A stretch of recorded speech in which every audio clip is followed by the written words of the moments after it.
যখন জুলাই আন্দোলনে উত্তাল সারা দেশ, ছাত্র জনতার দ্রোহে আগুনে ছড়িয়ে পড়েছে, তখনই আলোড়ন তোলেন একজন রিকশা চালক।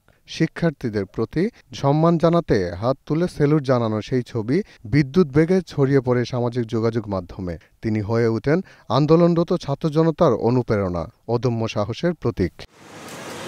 রিকশা চালক সুজনের ভাইরাল সেই ছবি ৫ই আগস্ট ছাত্র জনতার আন্দোলনে হাসিনা পালিয়ে যাওয়ার পর দেয়ালে দেয়ালে, পত্রিকা আর বইয়ের পাতায় জায়গা করে নিয়েছে। সেই সুজন আবার উঠে এলেন আলোচনায়। আনুষ্ঠানিকভাবে রাজনীতিতে মাঠে নামায় সুজনকে নিয়ে এবারে আলোচনার সূত্রপাত। ত্রয়োদশ জাতীয় সংসদ নির্বাচনে এনসিপির এমপি পদে মনোনয়ন তুলেছেন তিনি।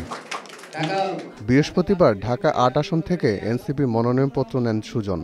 পরে তিনি বলেন, এতিমের টাকা মেরে যাত্রাপালা করে সংসদে যেতে পারলে আমি রিকশা চালক হয়ে কেন পারবো না। সংসদে যারা এতিমের টাকা মাইরা সংসদে দাঁড়াইতে পারে, একটা রিকশা চালক কি জন্য দাঁড়াইতে পারবে না? যারা যাত্রাপালা না নাইটা সংসদে যেতে পারে, একটা রিকশা চালক কি জন্য যেতে পারবে না? তার মনোনয়নপত্র কেনার পর রাজনৈতিক অঙ্গনে শুরু হয়েছে আলোচনা। অনেকে বলছেন, জুলাই বিপ্লবের জন্ম দেয়া সাধারণ মানুষের প্রতিনিধিত্ব এবার হয়তো নির্বাচনেও দেখা যাবে। তবে কেউ কেউ সমালোচনাও করছেন।